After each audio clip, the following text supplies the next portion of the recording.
네,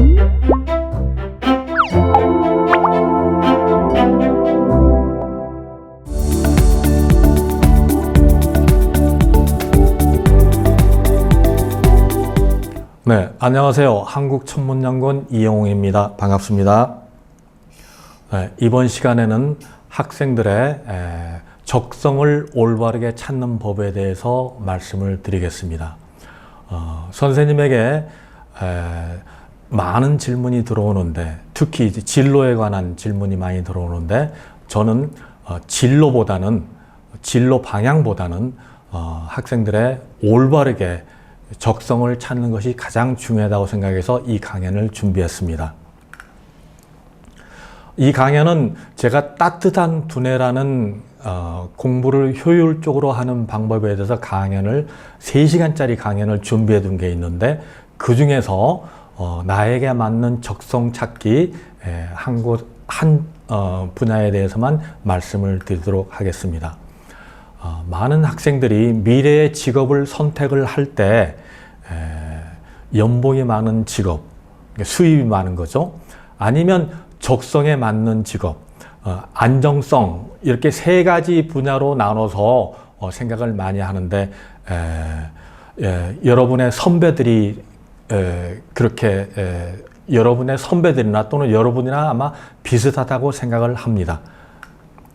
그런데 막상 어려운 직장에 들어가서 현 직업을 갖고 있는 사람들한테 앙케이트를 조사를 해보니까 일의 적성이 안 맞거나 재미가 없다라고 생각하는 분이 28%, 그 다음에 일이 너무 많아서 개인적인 그 생활을 하기가 너무 힘들다, 일하는 자체가 너무 힘들다, 이것이 한 25%, 그 다음에 일은 열심히 하는데 수입이 너무 적다, 연봉이 작다는 얘기죠. 그것이 20%. 그리고 상사가 열심히 일을 해도 인정을 안 해준다. 이렇게 해서 아주 불만인 사람들이 굉장히 많아요. 그래서 여러분의 선배들이 직업을 다른 걸 선택할 것에 대한 질문을 하면은 거의 60%에 가까운 사람이 다른 직업을 택하겠다고 그렇게 얘기를 합니다. 지금 직업을 택하겠다고 하는 사람은 22%밖에 되지 않아요. 이게 상당히 불행한 일이죠. 이 얘기는 뭐냐면 진로를 택할 때 또는 직업을 택할 때 자기 적성을 충분히 고려하지 않고 다른 수입이나 또는 안정성 이런 것 때문에 결국은 이런 현상이 이루어졌다고 생각이 돼서 선생님은 지금 여러분에게 올바른 적성을 찾는 법을 여러분에게 얘기를 해드리려고 합니다. 혹시 여러분들 자기가 무엇을 좋아하는지 잘 알고 있나요? 자신이 적성이 무엇인지 알고 있는 사람, 자신한테 한번 물어보세요. 그리고 자기한테 질문을 하세요. 남이 좋다고 하는 것을 따라갈 것인가? 아니면 내가 좋아하는 것을 찾을 것인가? 또 내가 무엇을 좋아하는지 알고 있는가? 바로 적성을 알고 있냐, 그런 질문이겠죠. 이런 자신에 관한 질문을 계속 하면은 결국은 자기가 좋아하는 분야를 또는 자기가 좋아하는 그런 적성을 알맞는 적성을 찾게 되는데, 그 방법을 제가 지금부터 천천히 말씀을 드리겠습니다. 먼저 연필로, 펜으로 하는 적성 검사가 있어요. 홀랜드 적성 검사라고 하는데, 인터넷 구글에 들어가면 이런 종류의 것들이 많이 있습니다. 선생님은 이런 방법을 별로 좋아하지 않지만 그래도 한 번은 테스트를 해야 됩니다. 구글에 찾으면 분명히 이런 것들이 있으니까 꼭 한 번은 하시고 여러 번은 할 필요 없어요. 이제 제가 추천하는 방법은 바로 이겁니다. 여러 가지 시도를 해보고, 그 다음에 거기서 실패도 해보고, 실수도 해보고, 그러는 과정에서 좋아하는 것을 발견하게 됩니다. 그러려면 여러 가지 것을 해봐야 되겠죠. 가령 봉사활동, 집에 있는 라디오나 여러 가지 전자제품 기기를 뜯어본다든가, 주말농장 또는 악기도 해보고, 자기가 혹시 예능적인 그런 재능이 있을지 없을지 모르니까 웅변도 해보고 로봇도 만들어보고 드론 대회도 나가보고 프로그래밍도 해보고 자동차 공장, 중공업 또는 문학적인 소질 있는 사람은 중화일보 또는 뭐 한겨레 신문, 그 다음에 소설도 써보고 연극도 해보고 이러는 과정에서 싫어하는 것도 나오고 좋아하는 것도 나오게 됩니다. 그러면은 틀림없이 좋아하는 분야가 몇 개 만들어집니다. 발견됩니다. 가령 천문학을 그 예를 들어서 설명을 하자면 나는 하늘을 보고 별을 보고 목성이나 토성을 망원경을 통해서 보면은 너무나 기분이 좋고 날아갈 것 같다. 그러면 분명히 천문학 쪽에 적성이 있고 취미가 있는 것입니다. 그러나 그렇다고 해서 모든 사람이 또 천문학자가 될 수는 없어요. 왜냐하면 좋아하는 걸로 끝나서 그것이 취미로 끝나게 되면은 전문성이 부족하기 때문에 천문학자로 성공할 수 없죠. 그러려면 이제 좋아하는 걸 발견했으니까 전문적으로 천체 현상을 분석하는 능력이 있는지를 알아봐야 됩니다. 그것이 바로 전문성을 기르는 과정이 되겠습니다. 그 얘기를 좀 더 자세히 하도록 하겠습니다. 그리고 이 세상에는 수없이 많은 종류의 분야가 있기 때문에 모든 것을 직접적으로 경험할 수는 없어요. 간접적인 방법도 동원을 해야 되겠죠? 할 수 있는 만큼 직접적으로 하고 다 못하는 것은 뭘로 해야 될까요? 간접적인 방법, 바로 책이 있습니다. 책을 통해서 여러 위인들이 어떻게 해왔나, 어떤 어려움을 어떻게 극복을 했는가, 그리고 뭐 다윈이라든가 또는 아인슈타인이라든가 또는 빌 게이츠라든가 이런 분이 어떤 과정을 거쳐서 그렇게 성공할 수 있었는지 이런 것에 대해서 간접 경험을 하게 되면은 정말로 자기가 좋아하는 분야가 나올 수가 있는 거예요. 발견이 될 수가 있는 것입니다. 그러니까 책을 많이 봐야 되겠죠. 독서 중요합니다. 자, 제가 어느 중학교에 강연을 가서 학생한테 질문을 받았는데 그 중학생이 개인 상담을 왔습니다. 강연이 끝난 뒤에 선생님, 저는 드론이 너무나 좋아요. 공부보다 너무 좋아요. 제 적성에 맞는 것 같아요. 저는 드론 전문가가 되고 싶어요. 어찌 해야 되나요?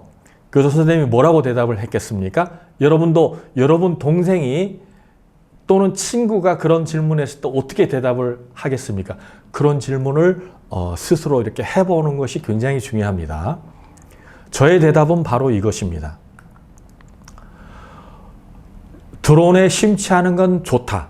그러나 이 세상에는 수많은 종류의 드론이 나와 있고 수많은 또 프로그래밍 전문가들이 드론을 가지고 여러 가지 프로그래밍을 해서 뭐 기가 막힌 것들을 많이 만들고 있다.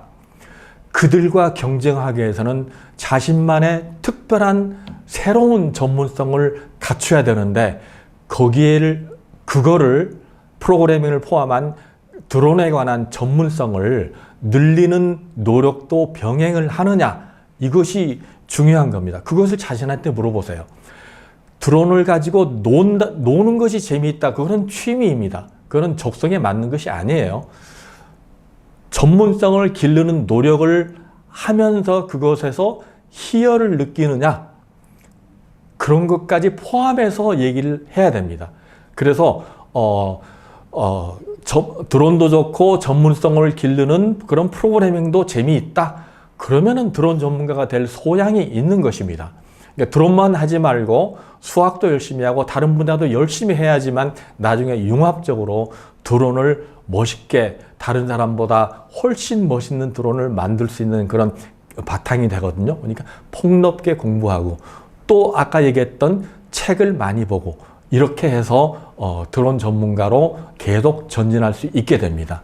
그래서 좋아하는 것과 잘하는 것, 바로 전문성이죠. 그건 다른 것입니다. 그거를 확실히 알고 적성을 찾기 바랍니다. 자, 정리를 하겠습니다. 좋아하는 것 중에 의미가 있는 것이 있어야 됩니다. 가령 게임을 하는 것이 좋다. 그래서 게임 전문가가 될까요? 그렇지 않습니다. 취미로 스트레스 해소를 위해서 게임을 하면은 그거는 게임 전문가가 될 수는 없죠. 그리고 대부분의 게임의 경우 의미가 별로 없습니다. 오로지 스트레스 해소용이죠. 그리고 조금 전에 얘기했던 전문성에 관한 거, 좋아하는 것 중에 잘하는 것을 집중적으로 꾸준히 해도 지치질 않는다? 그러면은 그거는 틀림없이 좋은 적성을 자기가 가지고 있다라고 이렇게 판단해도 될 것입니다. 그러나 완전히 다른 거를 시도를 하다 보니까 좋아하는 것도 생길 수 있습니다. 그것은 하다 보면 좋아하는 거. 선생님 예를 들면은 선생님은 대학교 졸업할 때까지 운동이라는 걸 전혀 해보지를 않았어요. 70년대 제가 대학교를 다녔는데, 그런데 군대에 가가지고 육체 운동을 많이 하지 않습니까? 스포츠를 해야 됩니다. 군대에서 스포츠 하면은 무조건 이겨야 됩니다. 그래서 선생님이 운동을 잘하는 걸 발견했어요. 그전에는 해본 적이 없었는데, 마찬가지로 여러분도 한 번도 해보지 않은 것 중에 좋아하는 것이 나올 수가 있습니다. 그러면서 좋아하면서 또 잘할 수 있도록 또 전문성을 더 길러야 됩니다. 여러분들 잘 아는 김연아, 그 피겨스케이팅 여왕이죠. 연습을 하면서 엉덩방아를 몇 번이나 찧었을까요? 수천 번 찧었겠죠. 그러나 힘들어도 다시 꿋꿋이 일어섰기 때문에, 또 연습을 게을리하지 않았기 때문에 훌륭한 세계 최고의 피겨스케이팅 퀸이 됐죠. 마찬가지입니다. 여러분들이 지치지 않고 전문성을 늘릴 수 있으면 그것이 바로 자기 적성에 맞고 잘할 수 있는 것이 됩니다. 한 단계 더 높이면 매우 좋아하며 매우 잘하는 거 찾아야 되고, 그것이 또 오랫동안 매우 잘할 수 있는 것을 발견하면 더 이상 좋은 게 없습니다. 그러면은 나중에 회사에 취직을 해서 그 회사가 힘이 들더라도 버틸 수가 있겠죠. 힘들어도 좋아하는 것이기 때문에.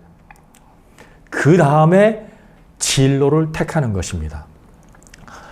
미래 직업은 과학에 기반을 둔 여러 가지 종류의 AI가 전부 대체하면 이제 간단한 일을 하는 창의력이 없는 그런 분야에 있는 분들은 직업 자체가 없어질 수가 있습니다. 그거를 이제 고려를 해야 되겠죠.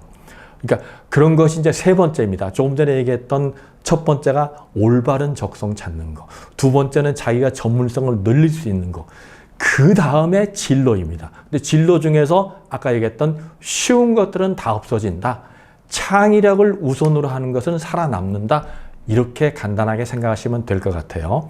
자, 미래 직업, 잠시 보면은 아까 얘기했던 창의력이 없이 단순 노동에 해당하는 직업들은 다 없어집니다. 왼쪽에 그 빨간 표시로 되어 있는 것입니다. 그러나 살아남는 게 있어요. 수학을 잘하는 사람, 그 다음에 창조적인 일을 하는 사람, 예술 분야도 마찬가지입니다. 그 다음에 융합적인 사고를 가진 사람들, 이런 사람들은 살아남게 되고 좋은 직업을 갖게 됩니다. 엘빈 토플러라는 그 미래학자가 있는데, 이분이 지금 한국 학생들에게 주는 그 메시지가 있어요. 한국 학생들은 미래에 필요하지 않는 지식과 존재하지 않을 직업에 매일 15시간씩 낭비를 하고 있다. 이거 너무 슬픈 얘기고 너무 가슴에 와닿는 얘기죠. 그렇기 때문에 자기가 생산적인 또는 창조적인 그런 전문성을 가질 수 있고 그것을 좋아하는 것을 꼭 발견하기 바랍니다. 그러려면 자기 자신한테 질문을 해야 돼요. 남에게 신경 쓸 시간이 없습니다. 왜냐하면 자기 자신을 먼저 알아야 되기 때문에. 내가 내 자신을 모르고 남을 왜 자꾸 비교를 할까요? 그럼 시간 낭비죠? 자, 미래 직업에 대한 그 파워포인트 이렇게 제가 그 슬라이드에서 이렇게 몇 가지 나왔는데, 여러분들 구글에 가면 다 찾을 수 있으니까 꼭 보시고, 그 다음에 4차 산업, 어떤 분야가 있는지, 그 중에서 자기 적성에 맞는 것을 꼭 찾기를 바랍니다. 선생님이 보기에 미래에도 계속 좋아질 분야는 바이오 분야, 그 다음에 에너지 분야, 지구 환경 분야, 지구 공학이라고 해도 됩니다. 왜냐하면 지금 기후가 급변하기 때문에 우리의 사람을 포함한 지구에 사는 모든 생명체에 영향을 주지 않습니까? 그리고 우리는 우주로 나가야 되기 때문에 우주 기술이 꼭 필요합니다. 이런 분야는 굉장히 좋고, 결국은 이런 것들은 바탕이 대부분 수학이 바탕이 됩니다. 수학은 머리를 좋게 하는 그런 능력이 있기 때문에 수학이 싫더라도 일단 열심히 하길 바랍니다.